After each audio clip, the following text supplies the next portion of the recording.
Laberinto argentino. Un personaje central, un invitado y un libro.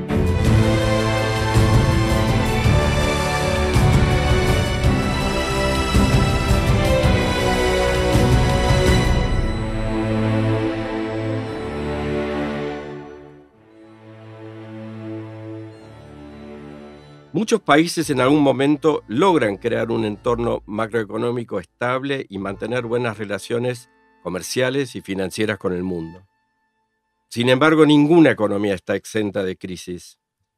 La forma en cómo los líderes reaccionan a esta crisis, eso es lo que hace la diferencia. El desempeño exitoso en materia de crecimiento a largo plazo de la Argentina, durante las décadas de crecimiento impulsado por exportaciones, en comparación con la catástrofe económica de la estrategia de sustitución de importaciones, demuestra las ventajas de organizar un sistema de economía de mercado abierto. Un buen sistema monetario debe contar con una moneda que no solo sirva como medio de intercambio, sino también como una reserva de valor.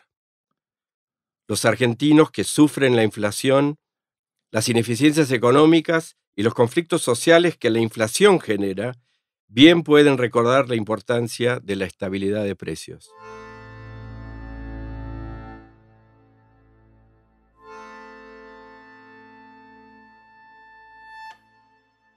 Acabamos de escuchar a mi amigo Paul enfatizar algunos párrafos de la obra Historia Económica de la Argentina, escrita por Domingo Cavallo y su hija Sonia Cavallo Runde. Muchas veces hablamos con Paul cuando concebimos nuestro podcast, la necesidad de internarnos también en los vericuetos económicos que tantos muros construyeran de nuestro laberinto del que todavía hoy ansiamos y anhelamos salir.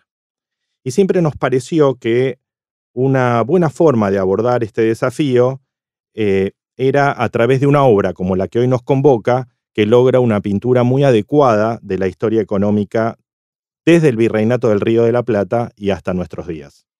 Sí, Jaime, qué placer volver a juntarnos hoy.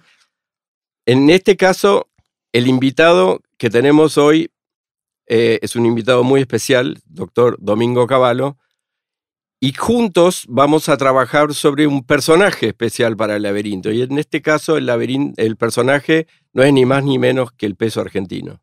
En efecto, Paul, es así. Estamos muy, muy contentos de este programa, porque además, en sintonía con lo que decíamos en los orígenes de la generación de nuestro podcast, en la economía también se da esa antinomia tan típica que resaltábamos, creo que fue en nuestro primer episodio. Así como hablábamos de unitarios y federales, bilardistas y menotistas, siempre había un conflicto sobre el cual se edificaban los muros de nuestro laberinto. En la economía también se produce. Están quienes pujan por un sistema de economía abierto y otro cerrado, los defensores del impulso a la exportación versus los que quieren la sustitución de importaciones, sistemas férreos de control de cambio vis a vis una libre fluctuación de la moneda. Ese conflicto pareciera siempre estar presente en nuestra historia. Bueno, para eso tenemos el lujo de tener acá al doctor Cavallo, Mingo, como le gusta que lo llamen. Es uno de los cordobeses más célebres, doctor en Ciencias Económicas de la Universidad Nacional de Córdoba, pero también doctor en Economía de la Universidad de Harvard.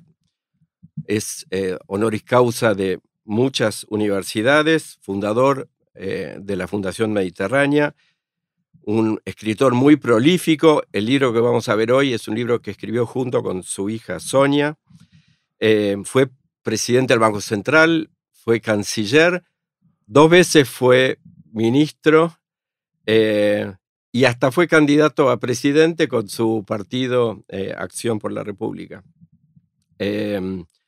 Es, ante todo, reconocido como el padre de la convertibilidad. Bienvenido, Domingo. Es un gusto estar aquí con ustedes. Bueno, vamos a entrar directo al tema del día de hoy y vamos a hablar un poco de los orígenes de nuestra moneda, que originariamente teníamos en el virreinato monedas acuñadas en el Potosí, que era parte del Virreinato del Río de la Plata. Luego pasamos a billetes emitidos por bancos provinciales. ¿Sería correcto, doctor Cavallo, decir que en nuestras tierras nacieron pobres y que eran originariamente deficitarias y que esos déficits se agravaron con las guerras revolucionarias, la lucha de la independencia, la lucha fratricida? Y si fue así, ¿cómo se financiaba ese tremendo déficit? ¿Podemos hablar de una inflación originaria en nuestra economía desde su concepción? Ocurre que antes de la organización, antes de la independencia o de la Revolución de Mayo, yo diría, eh, las ciudades que hoy componen, el territorio que hoy compone la República Argentina y también el de Uruguay y el de Paraguay, se financiaban con el superávit que generaba la explotación de la plata en Potosí. Y de ahí venía prácticamente el financiamiento a todas las actividades de lo que sería el sector público de la época, ¿no?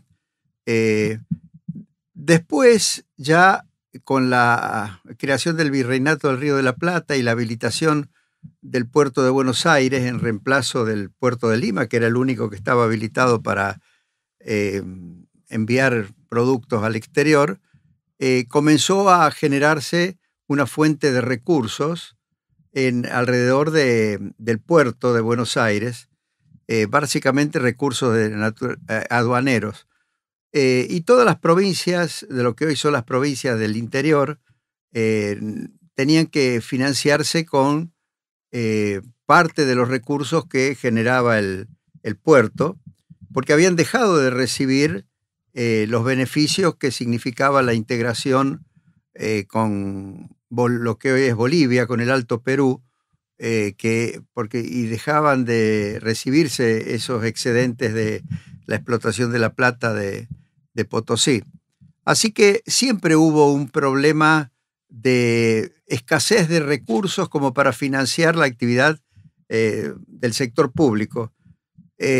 Por supuesto, el sector público en cada una de las que hoy son las provincias argentinas y también el de la provincia de Buenos Aires y de lo que hoy es la ciudad de Buenos Aires, eran siempre escasos porque la actividad de exportación y de importación, porque también había impuestos sobre las importaciones,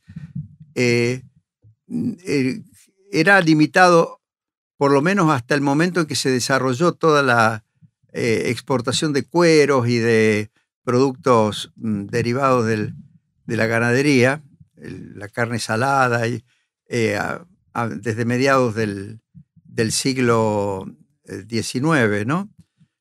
Así que siempre hubo un problema de financiamiento de las actividades del sector público.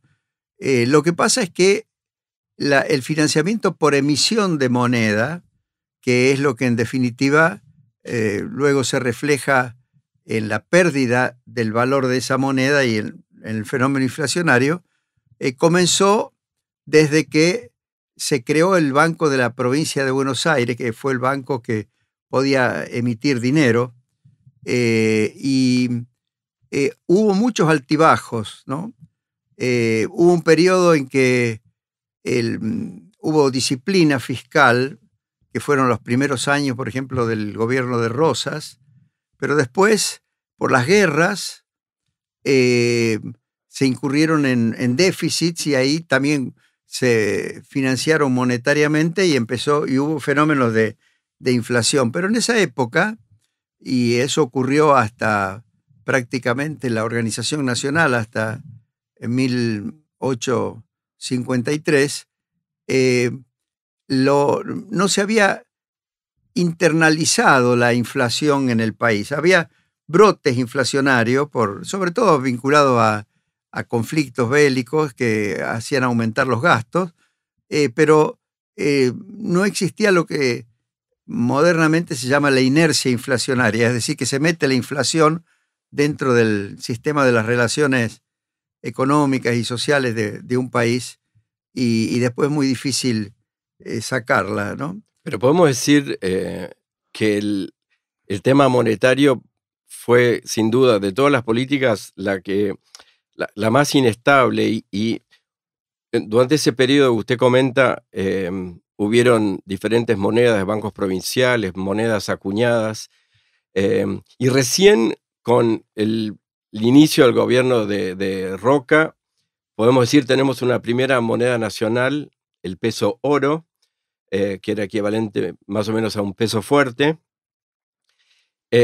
pero coincide justo el 81, esos primeros años, y usted habla mucho de la austeridad de Avellaneda en el ciclo anterior de Roca.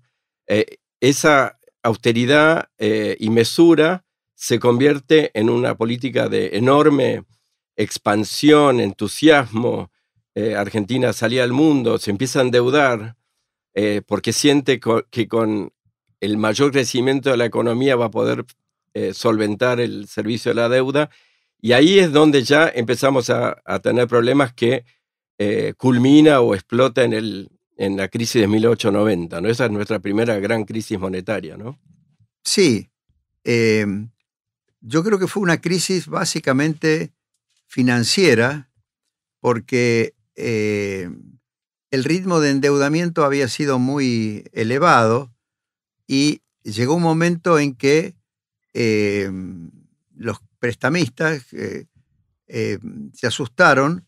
Eso provocó lo que se llamó la crisis mundial de Baring Brothers, Sí, en 1890, sí. y eso, por supuesto, cortó totalmente el crédito para la Argentina. Había habido un proceso desordenado de expansión del crédito interno a través de los bancos, que estaban autorizados a emitir dineros provinciales bajo un mecanismo que se suponía que tenía respaldo de oro, pero en realidad no era así. Y entonces ahí fue que Carlos Pellegrini, que sucedió a Juárez Celman, empezó a ordenar el sistema financiero argentino.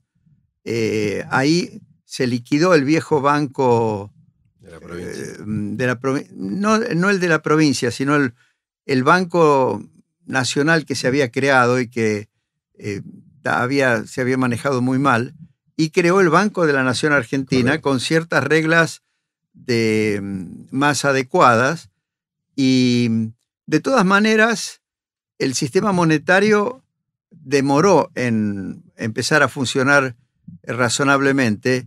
Ahí Carlos Pellegrini dictó la ley que creaba la caja de conversión para un régimen de convertibilidad, porque hasta ese momento había habido pequeños periodos de convertibilidad monetaria y luego la moneda era inconvertible, es decir, una moneda que podía perder valor prácticamente sin nada que la contuviera, ¿no? Y toda la década de los 90 fue una década de ordenamiento económico tendiente a poder luego implementar plenamente el régimen monetario que había creado Carlos Pellegrini en 1890 o 91. Y en el 99, siendo ya presidente Roca, ahí la segunda presidencia de Roca, correcto, porque Roca había sido 98. Del 80 al 86. Después había habido 4 años de Juárez Celman y luego los 2 años de Carlos Pellegrini. Cuando volvió Roca a la presidencia, se daban las condiciones para poder implementar plenamente la ley de convertibilidad. Y funcionó muy bien desde ese momento hasta prácticamente en 1930. Hubo una suspensión de la convertibilidad durante el periodo de la Primera Guerra Mundial, pero esa suspensión de la convertibilidad no significó una devaluación de la moneda. Y ese fue el periodo crecimiento más vigoroso de la economía argentina, porque hubo un orden monetario al mismo tiempo que se llevaban adelante importantes inversiones en infraestructura y se desarrollaba la agricultura y fue el periodo, yo diría, de oro de crecimiento económico argentino, ¿no? Doctor, usted destaca mucho en su libro, usted y su hija, estos años donde se produce una convergencia de una importantísima inversión tecnológica, una inversión en educación muy significativa, un ordenamiento de las finanzas, un respeto por el orden monetario y un enorme crecimiento de las exportaciones que motorizan el desarrollo de la economía.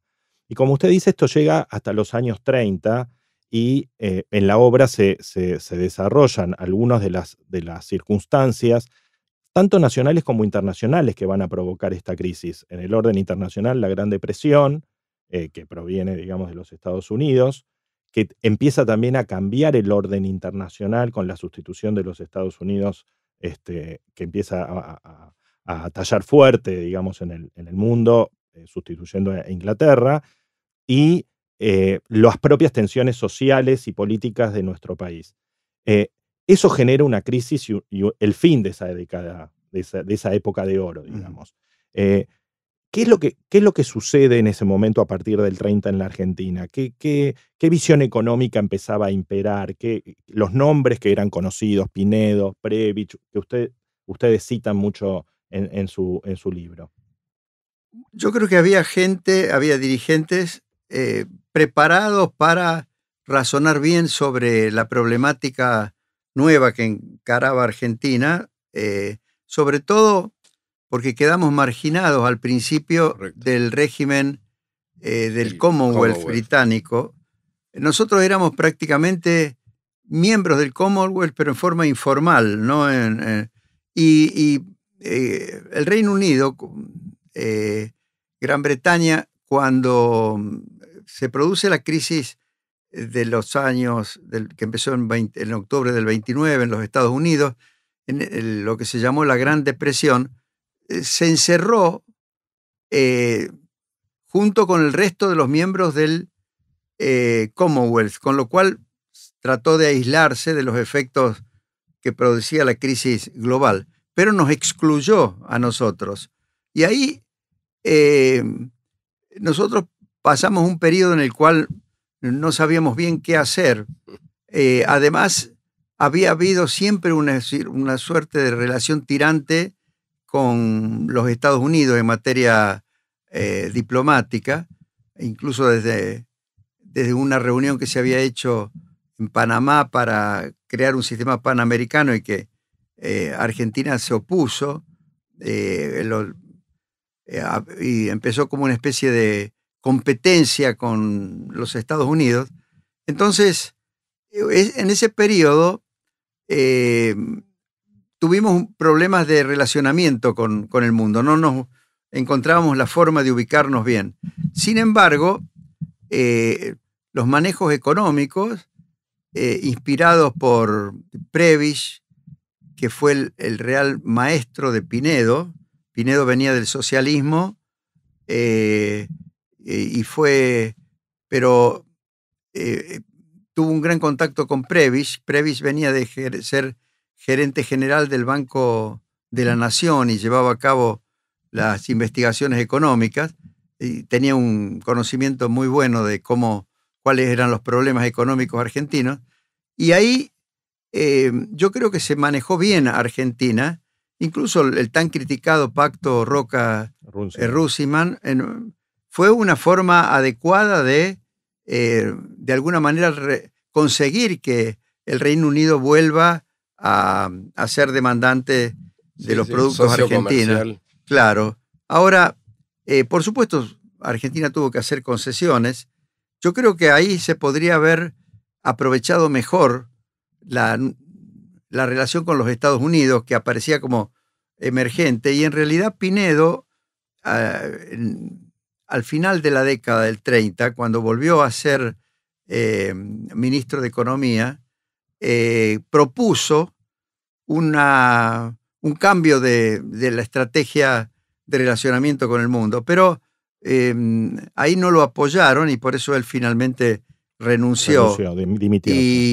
Pero el peso, nuestro personaje de hoy, ¿qué le pasa al peso durante ese periodo con mediados de los 30, digamos? No, se mantiene con un valor bastante estable, pero sin la posibilidad de que fuera totalmente convertible, porque tuvieron que implementar controles de cambio al principio de la década de los 30.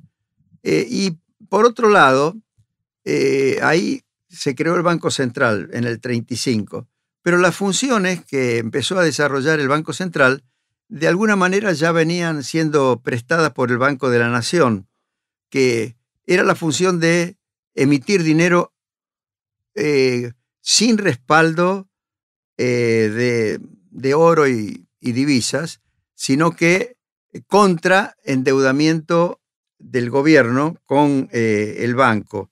En el caso del Banco de la Nación, había adquirido muchos activos que eran deuda de los otros bancos, se había hecho cargo, y el Banco Central, que se creó en el 35, nacía con un problema de muchos pasivos no respaldados por activos realmente líquidos, y ahí se creó un sistema que se llamó el Instituto Movilizador de Activos, que sirvió para limpiar de alguna manera el balance del Banco Central. Ahora, los más nacionalistas, que empezaron a hacer una prédica fuerte a lo largo de la década del 30, y sobre todo la gente que después influyó mucho sobre el pensamiento peronista, veían esto del Instituto Movilizador y del rol del Banco Central para, de alguna manera, resolver los problemas del sistema bancario como un privilegio de los sectores financieros. Y en realidad la idea que después inspiró las políticas de Miranda en el gobierno de Perón fue cambiar totalmente el enfoque, que la emisión monetaria y la labor del Banco Central se orientara al financiamiento de las actividades reales, productivas, y abandonara totalmente el financiamiento del sistema financiero. Ese cambio, que así explicado en palabras podía parecer muy adecuado, en realidad llevó a un manejo centralizado de todo el sistema financiero y del dinero, que hizo creer que en definitiva se podía emitir dinero impunemente sin que tuviera efectos inflacionarios. Y en realidad tuvo efectos inflacionarios inmediatos muy fuertes. Por supuesto, además, las políticas de Perón llevaban a una expansión muy rápida de la demanda en un momento en que Argentina había acumulado divisas durante la guerra, y la inflación subió mucho, hasta un determinado momento en que Perón se dio cuenta que esto no podía seguir y produjo un cambio, lo sacó a Miranda, ahí entró a taller Gómez Morales, que era un hombre muy prudente. Me gustaría compartir con nuestros oyentes qué quiere decir un poquito más de inflación, porque los Cavallo hacen sus propias estimaciones y para el periodo, por ejemplo, 1943 a 1955, la inflación acumulada en esos años, entre comillas, peronistas, digamos, fue del 500%. O sea que un poco de inflación significó un giro de 180 grados en materia monetaria y fiscal de lo que venía haciendo la Argentina hasta ese momento. Y es como el comienzo de una etapa de mucha inestabilidad que siguió después. Sin duda, sin duda. Sí, nosotros cuando preparábamos el programa de hoy hablábamos con Paul de este verdadero punto de inflexión, ¿no? en el derrotero de nuestra historia económica. Ustedes en el libro también lo relacionan con los movimientos históricos. En el cenit de esta década del 30 fallecen 3 personas muy importantes para la historia argentina, con muy poca diferencia de tiempo, que fueron el general Justo, Marcelo T. de Alvear y el presidente Ortiz. Y eso también genera el espacio, digamos, el caldo de cultivo para el desarrollo de las ideas nacionalistas. Viene la época del 43, que hemos tenido un episodio nuestro especialmente dedicado a eso. Aparece Perón, Miranda y lo que usted contaba recién, del cambio de visión del objetivo del Banco Central de cuidar a la moneda a una propensión al crecimiento a partir del consumo, ¿verdad? Así es. Sí, el mismo Perón se dio cuenta de que esto no era una evolución o una tendencia buena para el país, a punto tal de que pone en marcha el plan de estabilización del 52, ¿no? Y logra bajar un poco la inflación, pero sobre la base de controles de precios, controles de cambio, y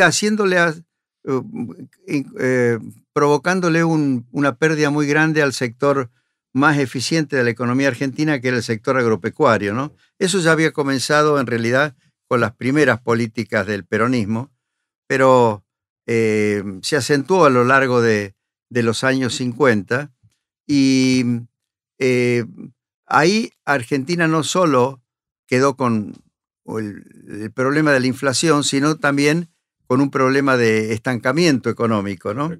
Y esto lo diagnosticó muy bien Prebisch cuando escribió después del golpe del 55, que lo sacó a Perón del gobierno. Él escribió un informe que se titulaba Moneda sana o inflación incontenible, y describía los problemas que tenía la economía argentina en ese momento. Y muchos piensan en Prebisch como que fue el padre de la sustitución de importaciones, pero yo creo que Prebisch trató de pregonar la sustitución de importaciones en un momento en que él era muy pesimista de la retribución que recibirían las exportaciones tradicionales de Argentina y en general de los países en desarrollo, cuando él estuvo en Naciones Unidas, en la CEPAL, pero en lo que hace a la interpretación de los problemas económicos argentinos, yo siempre lo vi muy razonable a Prebisch, y justamente en el libro yo destaco lo importante que fueron las recomendaciones que él dio en ese informe del año 55.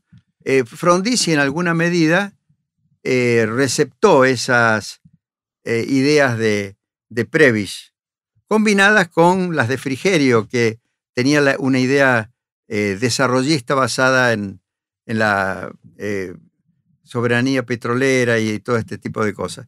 En fin, en ese periodo siguió existiendo el peso, pero por supuesto nunca se logró erradicar la inflación, y además con el sinceramiento de los precios relativos que decidió Frondizi al principio de su gobierno, se produjo el primer gran pico inflacionario de prácticamente más del 100% anual en el año 59.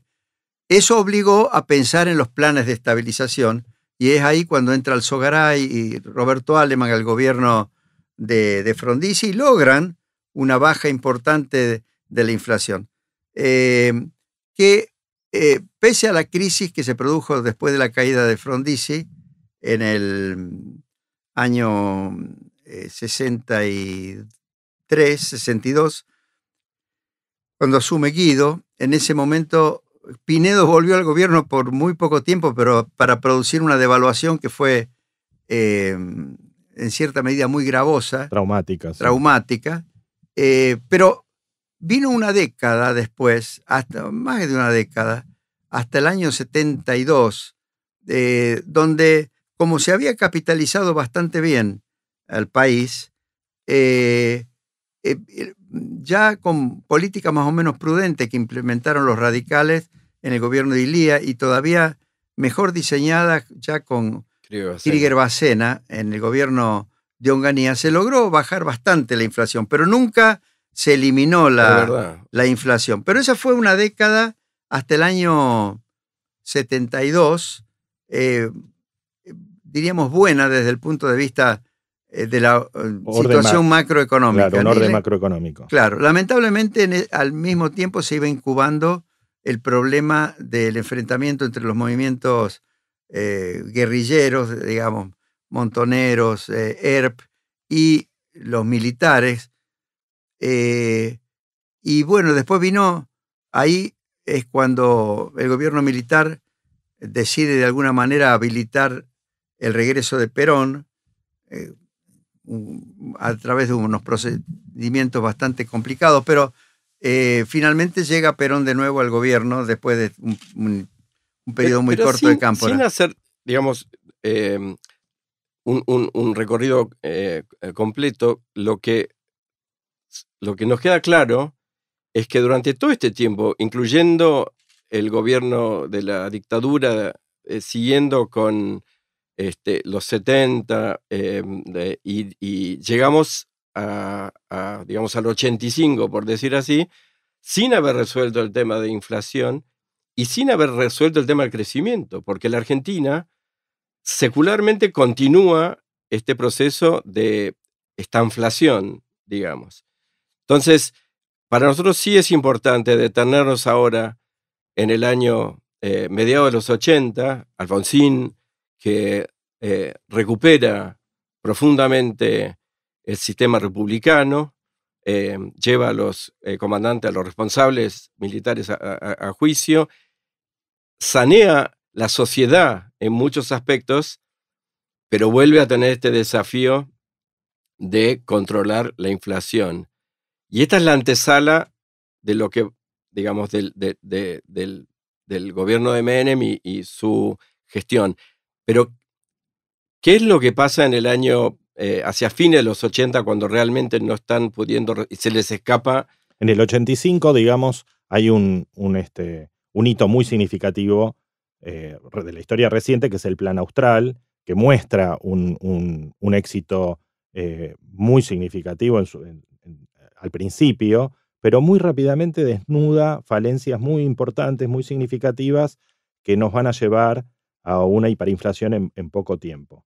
¿Qué es lo que pasó? ¿Por qué falló el Plan Austral? ¿Qué es lo que le faltaba? ¿Cuáles eran las circunstancias? Porque usted mismo dice que algunos de los creadores del mismo tenían conocimientos técnicos muy elogiables, digamos. O sea, así es, pero fallaron. Pero a lo largo de todo el periodo, diríamos 43 hasta el año 89, en todo ese periodo, pese a los intentos de estabilización, que lo hubo también en la época de Martínez de Hoz, intentó con lo que se llamó la tablita, un proceso de estabilización. Después vino el Plan Austral, diseñado por Surruil. Siguió habiendo inflación, aún en esos años. Claro, inflación alta y para colmo, con la economía a los altos, estancada. Había algún año de crecimiento, pero luego había una recesión.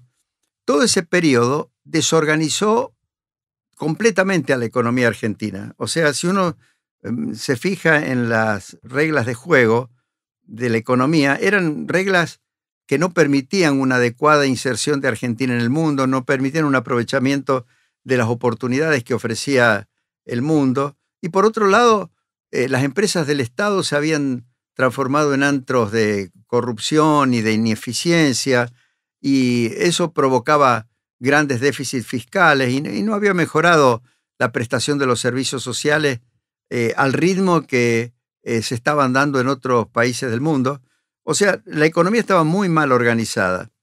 Y eso terminó finalmente en un proceso hiperinflacionario. Fueron muchos años de estanflación y luego en un proceso hiperinflacionario. La hiperinflación desnudó los defectos organizativos de la economía argentina, ¿no? Y eso se produjo alrededor del año 89, 90, y en ese mismo momento se dio una se dieron circunstancias internacionales que favorecieron la reforma de las instituciones económicas, no solo en Argentina, también en en las naciones que habían estado formando parte de la Unión Soviética y que empezaron a independizarse, y también en el resto de América Latina. Usted habla del consenso. Sí, le llamaron el consenso de Washington, pero a mí no me gusta ese título porque en todo caso lo que hicieron algunos economistas de los organismos internacionales fue recopilar las visiones que se estaban elaborando en los países que realmente habían sufrido los problemas. Por ejemplo, el nuestro fue uno de ellos, pero también México, también correcto. Chile. En Chile había tenido ya una experiencia de reformas, Perú. Bueno, y todo eso, además estaba el ejemplo también de la Unión Europea, de lo que había sido el mercado común europeo que estaba evolucionando hacia la Unión Europea, esas reformas de los países que se incorporaban a la Unión Europea, como fue el caso de España, Irlanda. Todo eso ayudó a que prácticamente en todos los países, y en el nuestro en particular, se pensara en una reorganización completa de la economía. A mí me tocó ser primero canciller con Menem y luego ministro de Economía. En el periodo en que fui canciller, yo traté de preparar las relaciones internacionales de Argentina, reparar problemas que teníamos incluso con nuestros vecinos, con Chile, con Brasil y por supuesto con Europa a través del problema con el Reino Unido. Recuerden que antes se había producido la guerra de las Malvinas, del Atlántico Sur, y sobre todo la relación con Estados Unidos, que había sido siempre de tirantés. También con Japón tuvimos una muy buena relación. China hasta ese momento no era un actor muy importante. Recién empezaba en 1978 la transformación de China. Y Japón era muy fuerte en ese momento. Y Japón era muy, muy importante. Entonces, esa reinserción de Argentina en el mundo, que Menem la había...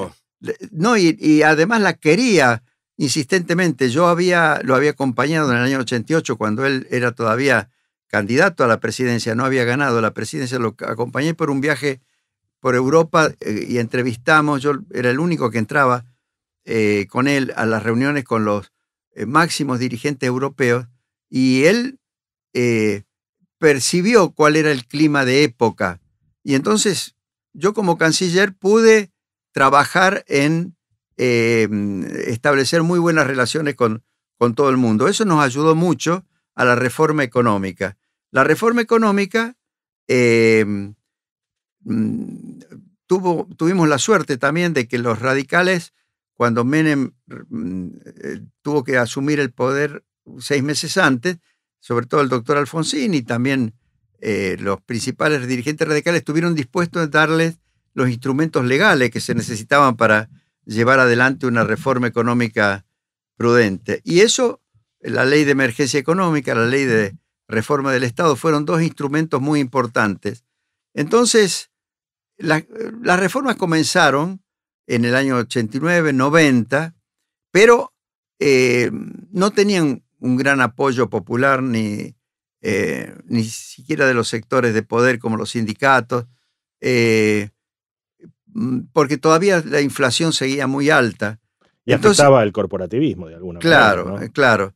Entonces, en todo ese periodo, ya desde el Rodrigazo en adelante, es decir, del año 75, durante todo el periodo del gobierno militar, luego el periodo de Alfonsín y máxime cuando se llegó a la hiperinflación, la gente ya no usaba más la moneda nacional. Claro. El peso había cambiado al austral por el intento de una estabilización bastante bien diseñada, pero con malas reglas de juego generales de la economía, que fue el intento del equipo de Surruil.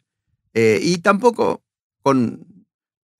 tenía apoyo político, porque Alfonsín, en general, a diferencia de Menem, los temas económicos le resbalaban, o sea, él los veía como algo secundario, ¿no?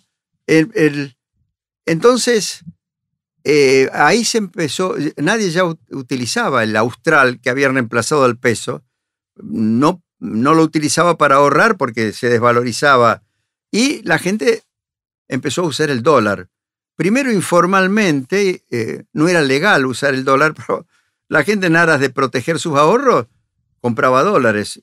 A veces los mandaba al exterior, otras veces los ponían en el colchón o en las cajas de seguridad. Y la gente incluso recordaba más los precios en dólares de las cosas que los precios en australes, ¿no? Porque cambiaban día por día, semana por semana. Los inmuebles, por ejemplo, que requerían de un tiempo más largo para una transacción, obviamente estaban en dólares. Claro, todo. Eso era imposible. Entonces, ahí fue cuando yo pasé al Ministerio de Economía y, por supuesto... Esto fue enero del 91. A fines de enero del 91, ¿sí? Él puede no haber hecho todo, pero que hizo mucho nadie puede negarlo. Él no hizo todo, pero que hizo mucho por nuestra Argentina nadie puede negarlo. Un peso fuerte, Menem lo hizo. La hiperinflación. Con él terminó, Más inversiones, más exportaciones. con él es verdad. Y dos cosas hice. Primero, perfeccioné el sistema de intercambio comercial con el resto del mundo. Decidimos eliminar las retenciones a las exportaciones, eliminar todas las trabas cuantitativas a las importaciones, racionalizar el régimen de aranceles, como para transformarnos en una economía abierta al comercio exterior. Y además firmamos el Tratado del Mercosur en marzo del 91, que yo lo había empezado a negociar como canciller y me tocó perfeccionarlo y firmarlo ya como ministro de Economía. Y las privatizaciones que se habían empezado a hacer y habían demostrado que, bueno, había voluntad de privatizar, pero con muchos defectos, yo decidí suspenderlas durante el año 91.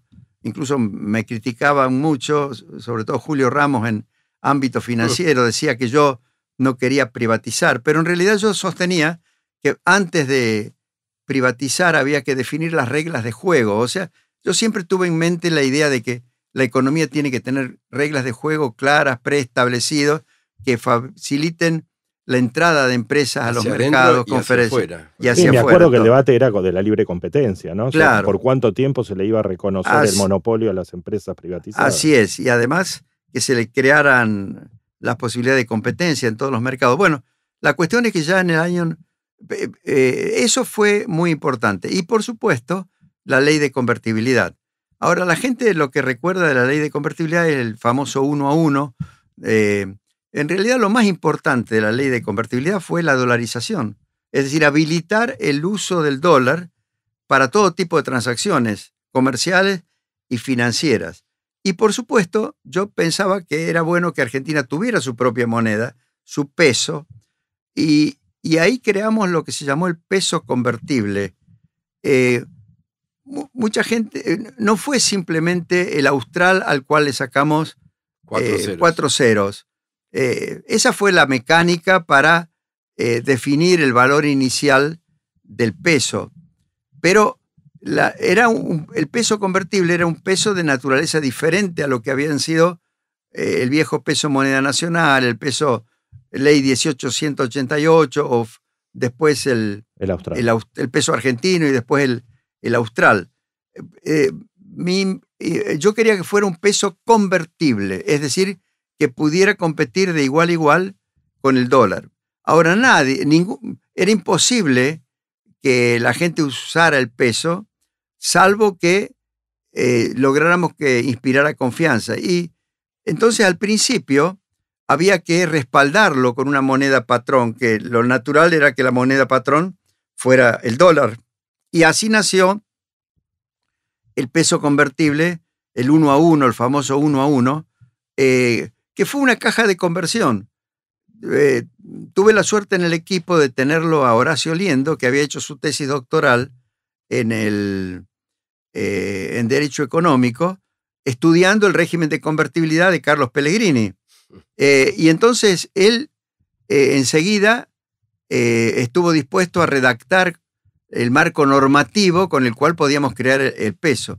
Ahora, de esa ley, la ley de convertibilidad, En realidad lo más importante fue, además de respaldar el peso con dólares y fijarle un valor de esa forma, que hacía que no se podía emitir pesos si no era contra la entrada de divisas, lo importante es que se permitió el uso del dólar como moneda. Y eso fue lo que hizo el milagro, como algunos le llaman, de eliminar la inflación de inmediato, ¿no? Hubo también una fabulosa regularización de la economía con la ley de facturación que usted promovió en esa época. Yo la recuerdo muy bien. Sí, sí. Eso cambió muchísimo las reglas de juego Claro. en los actores de la economía, porque había una economía informal muy fuerte Sí. anterior a esta etapa. Claro, ¿no? Y- Yo quisiera dar 2 o 3 números Sí.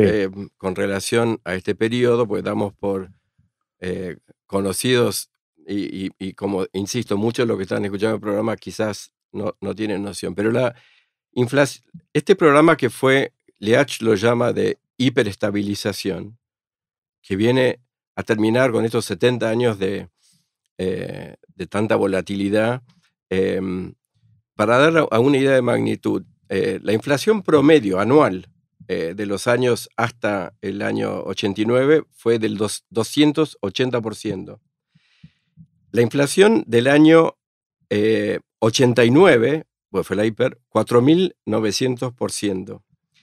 Y después, 91 en adelante fue 84, después fue 17, después fue 7. Es decir, tampoco es que se fue a cero, pero cada año, sistemáticamente, porque se iba construyendo una confianza y un crédito con mayúscula en el sistema, se va reduciendo hasta llegar en el año 96, creo, al 0%. Y esto lo acompaña, lo que dice Jaime, ¿no? La desregulación, me acuerdo de doctor Rojo, que Así impulsó es. mucho de las políticas, lo acompañó. Además, usted llevaba estas reformas al Congreso Así es. y peleaba la reforma de las AFJP o la introducción de las AFJP y además el crecimiento. O sea, no es solamente una estabilización monetaria e inflacionaria, sino que finalmente eso baja a la economía y la economía empieza a crecer a una tasa que no había crecido, creo que 8% promedio durante los próximos 4 años, hasta el 97 más o menos. Hasta el 98. Hasta el 98. Bueno, Con en el- un año de crisis que fue el del el Del efecto tequila, sí. tequila, me acuerdo. Pero yo quiero destacar una cosa que es muy importante de ese periodo, que fueron las privatizaciones. Sí, Muchos dicen que las privatizaciones fueron vender las joyas de la abuela y que sí. los ingresos de privatizaciones permitieron un atraso cambiario. Eso es totalmente falso. Las privatizaciones fueron deshacerse de las empresas que generaban pérdida y que obligaban a aportes del Tesoro Nacional y eran generadores de déficit y también antros de corrupción, y reemplazarlas por manejos empresarios y aportes de capital del sector privado que transformaron en mucho más eficientes esos sectores. Y eso permitió el crecimiento de la economía, y junto con la desregulación de todas las otras actividades del sector privado, abrió oportunidades de inversión, de producción, de exportaciones. Hay un aspecto que yo señalo mucho en el libro. ¿Qué pasó con las exportaciones? Muchos decían, está el 1 a 1 significó un atraso cambiario, desalentó exportaciones. Todo lo contrario. Si uno compara el crecimiento de las exportaciones a precios constantes en la década del 90, en el periodo de la convertibilidad, con el crecimiento que habían tenido en la década anterior y incluso con el crecimiento de las 2 décadas posteriores, ya con monedas mucho más devaluadas, con un tipo de cambio real supuestamente mucho más competitivo, gana el periodo de la convertibilidad. Es cuando más aumentaron las exportaciones, ¿no? Por lo tanto, fue muy importante la ley de convertibilidad porque eliminó la inflación. En realidad, para ver bien cómo evolucionó la inflación, hay que mirar la tasa mensual de inflación. Ya desde Correcto. una tasa que estaba en el 10, 15% por mes, en los últimos meses del periodo previo, se pasó de inmediato a una tasa del 2, después del 1 y ya a los pocos meses del 0,5 y hasta que llegó a una inflación virtualmente cero. O sea que fue muy rápida la eliminación de la inflación. Y ahí la economía entró a funcionar de una manera muy diferente a cómo funcionaba antes.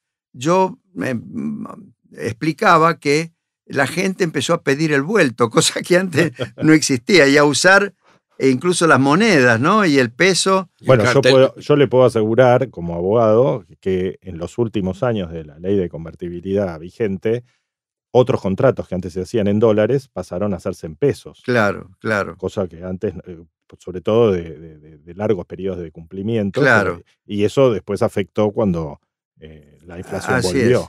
Bueno, yo tuve la oportunidad de discutir con Milton Friedman en Estados Unidos nuestra experiencia. Y él apoyaba todo lo que habíamos hecho, le parecía magnífico. Lo único que me criticó fue el tema de la indexación. Claro, que hubiéramos eliminado la indexación en los contratos en pesos, porque él dijo, al no poder indexarse, la gente está más segura de que el dólar va a tener mejor evolución que el peso y los contratos a mediano y largo plazo se van a hacer todos en dólares. Y él tenía razón, pero yo le dije, si no eliminábamos la indexación como lo hicimos, no hubiéramos quebrado la inercia inflacionaria en el año 91. Priorizaron ese tema. Pero él me dijo, bueno, pero lo hubieran suspendido por un año, claro. Y una vez que se había quebrado la inercia inflacionaria, tenían que introducir la indexación. Yo creo que él tenía razón, porque de haberse indexado los contratos en pesos, hubiera habido mucho más contratos de mediano y largo plazo en pesos. Claro. Que los hubo, pero en realidad casi todos los contratos de mediano y largo plazo se hicieron en dólares. Entonces después, ¿qué ocurrió? Los que yo llamo devalúo maníacos, porque vieron que podían sacarse de arriba deudas si hacían que todos los contratos que estaban en dólares se transformaran a pesos y luego se devaluara la moneda, ¿no? Como ocurrió en el año 2002, que eso fue destruir... Antes de entrar en eso, nos queda poco tiempo y no queremos interrumpirlo después, que usted siempre quiere poder desarrollar un poco ese tema. Hay dos temas importantes antes de terminar y le dejamos el tiempo a usted para que los administre. Uno es, ¿qué pasó en los últimos años de la convertibilidad? ¿Por qué se produjo una crisis dentro de ese mismo periodo de estabilidad? Y después, ¿qué pasó, que usted estaba empezando a explicar recién, con esos defensores del devaluacionismo y qué pasó en los años posteriores digamos, del 2002 para acá? Porque queremos dejar también 5 minutos por lo menos para mirar de acá para adelante, ¿no? Perfecto. Les cuento cómo yo veo el talón de Aquiles. Qué es lo que pasó, sobre todo después de que superamos la crisis tequila y que yo dejé el Ministerio de Economía en el año 96. Hubo un aumento del gasto público y del déficit fiscal, pero no por el gobierno nacional, sino por los gobiernos provinciales.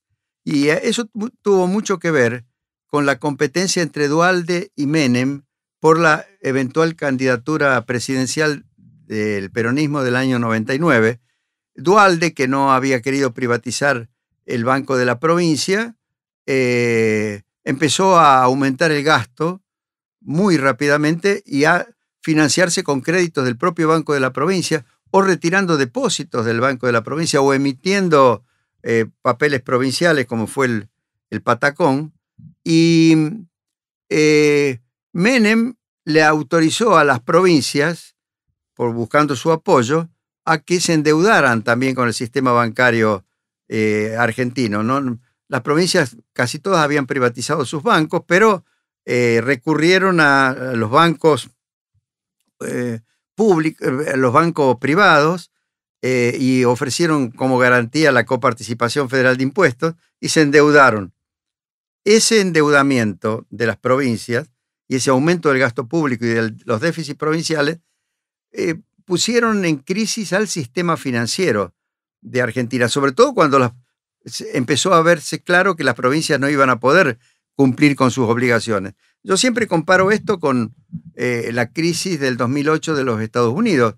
O sea, cuando los bancos empezaron a financiar la compra de vivienda o la construcción de viviendas en condiciones que eventualmente la gente no los podría pagar porque iban a aumentar las tasas de interés, empezaban con unas tasas muy bajas, pero después tenían la posibilidad de ajustarlas para arriba. Eso fue la génesis de la crisis del 2008 en los Estados Unidos y que tuvo repercusión mundial, lo que se llama la crisis de la hipoteca. Bueno, acá pasó algo parecido con el endeudamiento de las provincias y el sistema bancario. Ahora, en ese periodo, además de este fenómeno, diríamos, fiscal, ocurrió también que se dieron circunstancias internacionales muy desfavorables.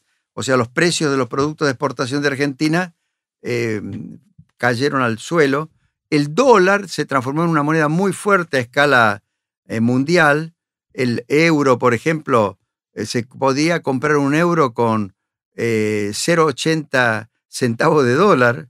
Después, unos años después, se necesitaba $1.60 para comprar un euro. Ahora, digamos, el euro y el dólar siempre fluctúan entre 1 y 1.10 o algo por el estilo.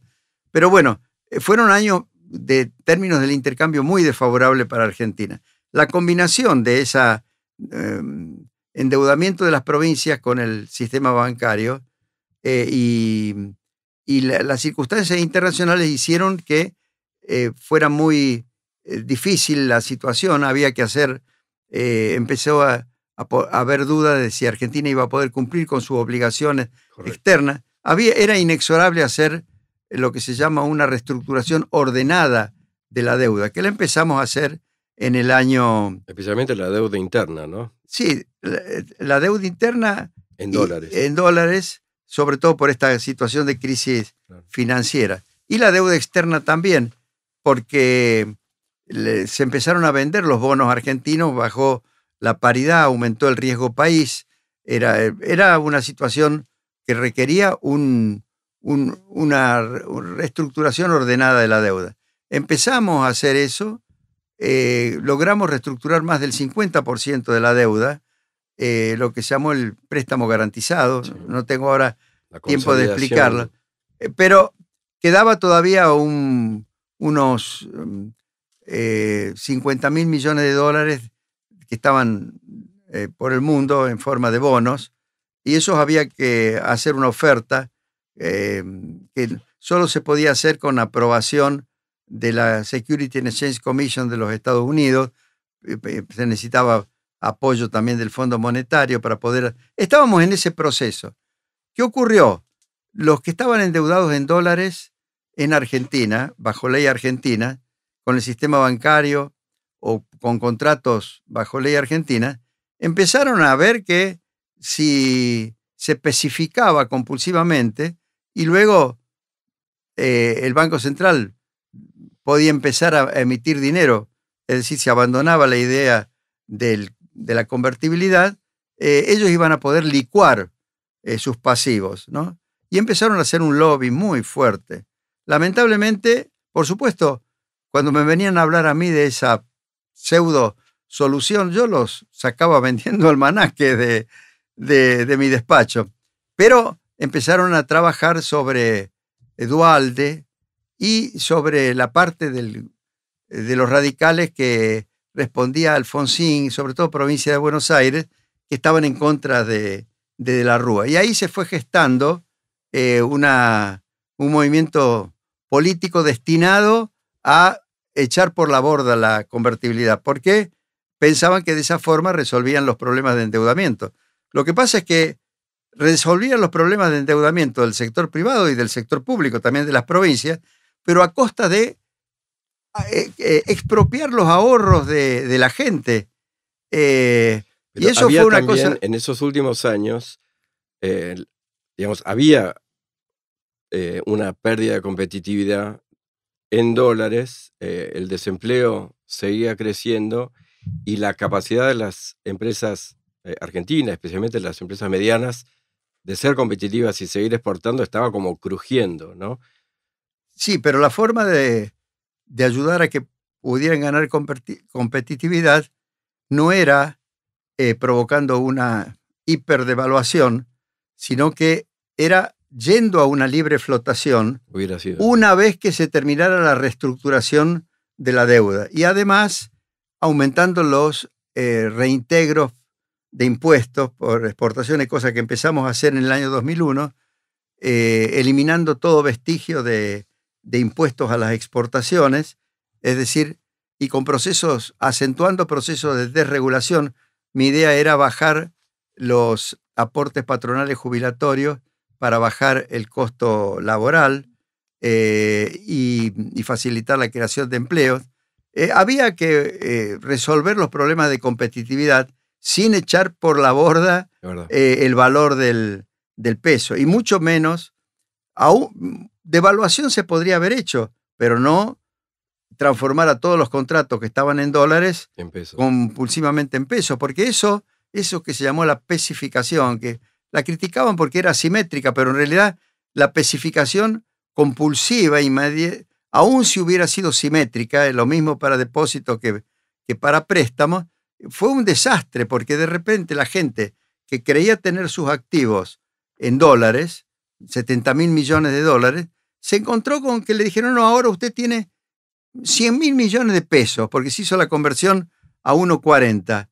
Pero la gente no quería pesos, porque sabía que los pesos se podían desvalorizar. Entonces todo el mundo, peso que podía captar y sacar del sistema bancario, compraba dólares. Y entonces el precio del dólar se fue a 4, a casi 4 pesos. Usted también destaca en el libro que la ilusión de un desendeudamiento tampoco se produjo porque el gobierno tuvo que emitir bonos para cubrir a los bancos por esa cuestión el endeudamiento público aumentó. Eso tiene que ver con la asimetría con que... Pero déjeme redondear. Muchas de las creencias que quedaron después fue que el sistema cayó por consecuencia de una política fiscal excesiva, gasto público, etc. Y la verdad, y lo voy a decir yo, no fue así. Realmente la proporción del gasto público a fines de los 90, a principios de los 2000, fue del orden del 26-27%, y cuando toma la administración del gobierno Néstor Kirchner, empieza una política de verdad, un atropello en la expansión del gasto, llega a nuestros días con una proporción del 45% del gasto público hoy. Que esto es lo que hace insostenible una Argentina. Entonces, aceptando que, creo que sobre el final del primer peronismo también el gasto había aumentado, que después se deflaciona con la propia inflación, o se diluye. Pero hoy estamos terminando este ciclo, este año, con una proporción de la economía del gasto público insostenible, digamos. Entonces, mirando para adelante, podemos pensar en Carlos Pellegrini, en volver a ser ordenados en un esquema, algún esquema de conversión o de una economía bimonetaria, y al mismo tiempo imaginar que podemos volver a crecer? Bueno, lo que yo sostengo en este momento es que como la economía se desorganizó de nuevo tanto como había quedado desorganizada a finales de la década de los 80, y yo diría que hoy se desorganizó aún más por ese aumento inusitado del tamaño del sector público y la presión fiscal, que es enorme, y con impuestos muy, muy malos, muy distorsivos, y con regulaciones y arbitrariedades en premios y castigos a distintos sectores de la economía. Hay que primero hacer un planteo muy claro y muy serio de en qué dirección se va a reorganizar la economía. ¿Va a volver a ser una economía abierta? ¿Va a ser una economía en la que se remuevan todas las trabas que hoy tiene el sector privado para operar? ¿Se va a hacer una reforma tributaria que aliente la inversión y facilite la producción? Todo eso es fundamental. ¿Y cómo se va a hacer para reducir el gasto público? Pero no por un efecto inflacionario y devaluatorio que desvaloriza jubilaciones, sueldos, y como ocurrió en el año 2002. No, lo que hay que hacer es volver a reorganizar el Estado. Hay que volver a privatizar las empresas que se estatizaron, eliminar o buscar la forma de eliminar los subsidios que se dieron para la electricidad, el gas, el transporte, por supuesto cuidando a los sectores más vulnerables y eliminando una gran cantidad de agencias del Estado que súper burocráticas y haciendo que las provincias y los municipios también se vean obligados a racionalizar el gasto. Es una enorme tarea. En la medida en que se avance en esa dirección, obviamente que va a ser posible recrear un sistema monetario que actúe como reaseguro de que no vuelva a meterse la inflación en la economía y que resuelva el problema inflacionario. Pero no hay que pensar que hay una solución de tipo mágica. No.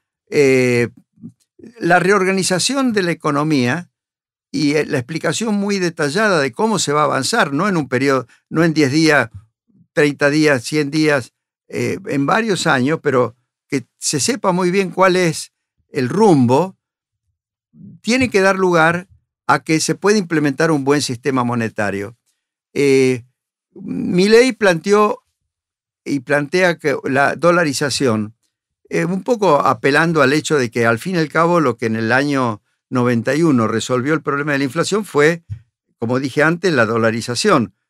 Y él no cree que valga la pena mantener una moneda nacional a través de un régimen como el de convertibilidad, porque ya la gente lo vio fracasar en el pasado, entonces dice, no, mejor que sea una dolarización completa de la economía. Yo no creo eso, yo creo que es mejor un sistema bimonetario como fue el de la convertibilidad. Ahora, ¿eso significa que tiene que haber una caja de conversión con una relación fija entre el dólar y el peso? No necesariamente, porque, por ejemplo, Perú logró con un régimen bimonetario y con un buen manejo fiscal y monetario estabilizar el precio del sol, que es la moneda peruana, y también produjo un efecto desinflacionario también, ¿no? que se mantiene hasta ahora. Bueno, Brasil en alguna medida también, pero Brasil nunca se había dolarizado. No, correcto. O sea, Uruguay sí, Paraguay mismo, son economías que tienen un régimen bimonetario en la práctica. Ahora, el caso más elocuente es el de Perú. Yo creo que Argentina, como mínimo, tiene que ir a un régimen bimonetario, o sea que el dólar va a seguir jugando un rol muy, muy importante. No es obligatorio que sea la única moneda. Yo creo que se puede pensar de nuevo en que una moneda argentina, el peso, pero tiene que ser convertible. Convertible no significa que tenga una relación fija con el dólar, Correcto. sino que la gente se pueda pasar de pesos a dólares, de dólares a pesos, sin ningún tipo de restricción. Es decir, no tiene que existir controles de cambio, no tiene que existir cepo alguno. Ahora, hay que llegar a eso, a esa circunstancia. No es una cuestión que se puede hacer con un simple anuncio de la noche a la mañana. Tiene que formar parte de un esquema de reorganización integral de la economía argentina. Doctor, nosotros siempre hacemos una última pregunta, es un poco el leitmotiv de nuestro programa, y es, en el contexto de este episodio, ¿qué muros de nuestro laberinto argentino fueron erigidos a través de una errónea concepción económica, digamos? Y no hace falta que nos diga a todos, pero si usted tuviera que elegir qué muros son más insalvables o cuáles son los muros más complicados de resolver en nuestro laberinto, ¿cuál diría usted que es donde tenemos que poner la mirada? el muro más complicado es el que se relaciona con la propensión tanto del sector privado como del sector público a no pagar las deudas. O sea, en general el sector, claro, el sector privado se acostumbró a eso de que uno se endeuda y después hay un paga a Dios de alguna manera. Y siempre han estado bregando por eso.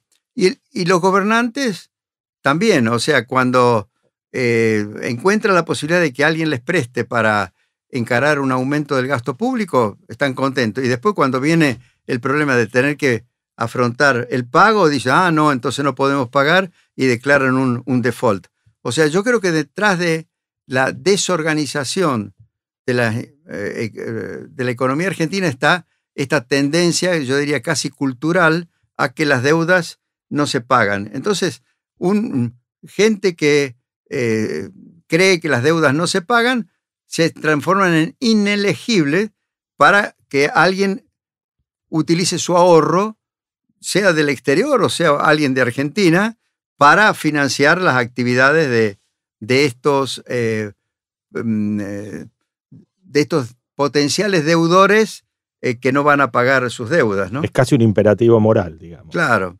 Pero bueno, yo creo que hemos caído tan bajo en este sentido y hay tanta experiencia de que los defaults de deuda interna, de deuda externa, el apropiarse de los ahorros de los demás, sean gente de la Argentina o el ahorrista extranjero que invirtió en la Argentina, es totalmente inconducente, que yo espero que ahora, sobre todo a partir del próximo gobierno, esa actitud vaya cambiando. Bueno, doctor, realmente muchas gracias. Ha sido un episodio muy ilustrativo, me parece, tanto para nosotros como para nuestra audiencia. Saben que nos pueden seguir en las redes, que estamos siempre en Spotify, donde todos nuestros episodios están disponibles.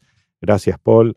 Gracias, doctor Cavallo. Ha sido muy grata su presencia en nuestro podcast. Muchas Muy gracias. bien.